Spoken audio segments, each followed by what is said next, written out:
கண்கள் ரெண்டும் மூஞ்சிலே, வீட்டுக்கு போனால் சோறு இல்லே. கிச்சனு முழுக்கா தேடினேன், குண்டால கைய விட்டு நோண்டுனேன். இது நியாயமா?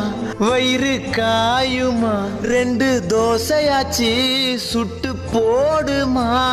நல்ல சோறு வீட்ல துண்ணு ரொம்ப நாள் ஆனதே.